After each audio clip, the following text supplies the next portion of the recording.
guys, welcome back to Freedom Homestead. I am Tangie and this is Wellness Wednesday, week 11. Thank you guys so much for hanging out with me today. If you cannot tell by my energy, I have had an amazing week. I feel incredible, but we'll talk about that here in just a second. First, I want to invite any of you who are new here to hit the subscribe button and ring the bell for notifications every time we post a video. Here we talk about homesteading, we talk about homeschooling, family life, grocery hauls, clean with me's, we do all of those things. But here lately, I have been really focused on my health and my fitness, and I've been sharing that during my Wellness Wednesday videos. I just turned 39, and so my goal is to be fit and healthy by the time I am 40. So if that's something that interests you, then please stick around. I break Wellness Wednesday up into 3 parts. I talk about my week, the scale, and my journey going forward. So let's get into it. Okay, you guys, so like I said in the opening, I feel amazing. I feel great. I have a lot of energy, if you can't tell. I'm sleeping amazingly. Last week during Wellness Wednesday, I shared with you all that I did have a little bit of a loss, but the scale didn't budge that much. And I was trying not to be bummed about it, but you know, I guess I kind of was. But that's okay. I knew I felt stronger, so I chalked it up to increase in muscle mass, and I'm sure that was very true because I have been working out. And then, of course, I had a friend who sent me a very sweet message privately on Facebook just to let me know that I need to be proud of every obstacle that I overcome and every bit of progress that I make. So thank you so much for that. Going forward into the week, just continue to do great. I did not track this week, but I have been intermittent fasting, and like truly intermittent fasting, just drinking black coffee or unsweet tea or water. And so I'm kind of like, I'm just trying to figure out what's going to be sustainable for me and what's going to work. So this week I have not tracked at all. I've kept all of my meals strictly keto, and I've been intermittent fasting about 16/8, not being totally strict with it.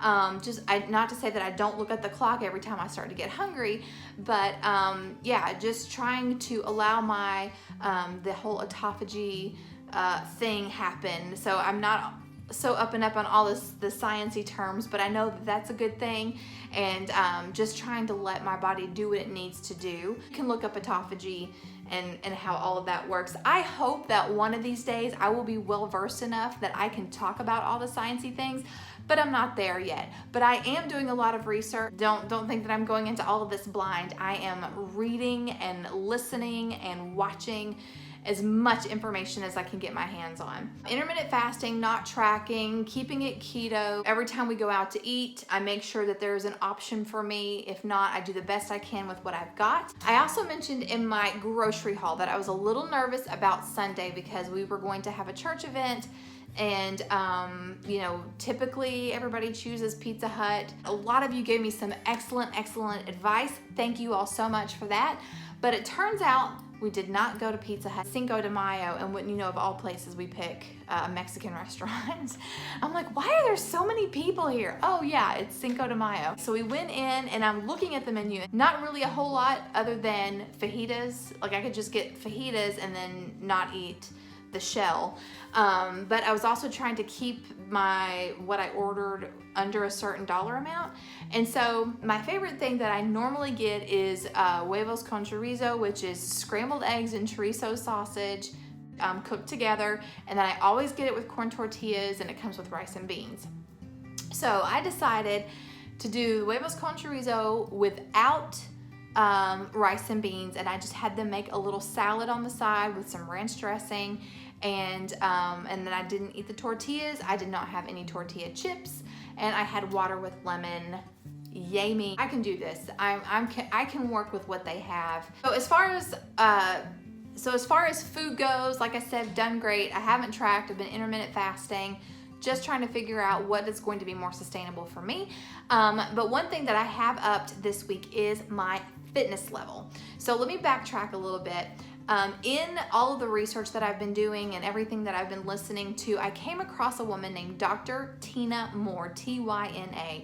And I saw an interview with her on a channel, on a YouTube channel called High Intensity Health. And she really broke down fitness in such a way that made perfect sense. Fitness has never really been anything that I've been interested in. I don't typically enjoy it. And I'm just like, whatever. But listening to her, I was like, oh my gosh, like I really need to work on my fitness, because it all made sense. Just like with keto and sugar and all of that stuff just made sense. Everything that she was saying made sense to me. So I'm going to link the interview that I was listening to in the description box below so you can check it out. I highly recommend it. Everybody needs to listen to it because everybody needs to work on their fitness, but especially if you are a woman. So she was talking about how important it is to have strong glutes. And I've never ever thought anything about it other than, like I said, an aesthetic point of working your glutes. But she was talking about how your glutes are basically the cornerstone of your framework, how they protect your joints, they hold up your spine, and just that it is just massively important to have strong glutes. And she went on to talk about lean muscle mass and how lean muscle mass helps to regulate your hormones. It also produces its own hormones that control inflammation, which I just thought was amazing. But anyway, so everything she said totally made sense. And since I am looking into my 40s and my 50s and my 60s and making sure that I am healthy and ready for all of the changes that are about ready to come, it just made sense. If I don't want arthritis, if I don't want brittle bones, if I don't want type 2 diabetes, if I don't want to be overweight, if I don't want to have crazy things happening with my hormones as I become premenopausal and menopausal, I need to get in shape. I need to have lean muscle mass. So with that said, I know before my goal was to run a 5K before I turned 40, and that still is a goal, but now my goal has evolved, and it tends to evolve the more I learn. I'm working out, like I'm strength training. I want to build lean muscle mass, and I'm really excited about it. And so I've been working out and I feel incredible. Day before yesterday, I purchased a kettlebell. I'm all about the diet and I'm all about exercise. And let me show you what I bought myself today. I got myself a kettlebell. Yes, I did. I'm really excited about this. Yesterday, I worked out with my kettlebell, and I did like a 10-minute high intensity interval training workout with that. And then I took a little rest and stretched, and then I did a 20-minute glute isolate workout, and holy cow, that was tough. I mean, working out with the kettlebell was, challenging, but that glute workout, it works everything out. And that was kind of the point that Dr. Tina made, is that whenever you focus on your glutes, because it's your central part, you end up working everything around it to strengthen that area. So you're working your core, you're working your shoulders and your back and your legs. So I did that 20-minute workout, and it definitely, it was more intense than the kettlebell workout. I'm learning so much, and like I said, the more I learn, the more my goals evolve. How did that affect the scale this week? Well, I hate to tell you, I did not take a picture of the scale, but so you're just gonna have to take my word for it. Last week I weighed in at 195.5, and yesterday, and I'll tell you why I'm choosing yesterday. Yesterday I weighed in at 193.1, so that was a loss of almost 2.5 pounds. So yay me. But this morning I was 195 again. So I am reevaluating what I ate yesterday, and I'm wondering if working out hard yesterday didn't cause some inflammation. The reason why I know it's inflammation is because when I first got up this morning, and I even felt heavy, which sounds silly, but I felt heavy. I got on the scale, it said 195, and then I went into the kitchen, fixed Jack's lunch, fixed coffee, did some work on the computer, came back and weighed 194. So, okay, I'm like, it's definitely inflammation, but what caused it? So I think it was exercising hard yesterday, and I'm also reevaluating, maybe it was something that I ate. I had a wrap. I made Turkey Club wraps for supper. So I'm wondering if maybe it's a low carb wrap, but it has wheat in it. So I'm wondering if maybe that wasn't it. All of that said, I'm counting the 193.1. 193 is what I am claiming, okay? 193.1, which gives me a weight loss of 2.4 pounds since last week, which puts me at a 14-pound weight loss so far. So 11 weeks, 14 pounds down. I am very happy with that. So what do I plan on doing going forward?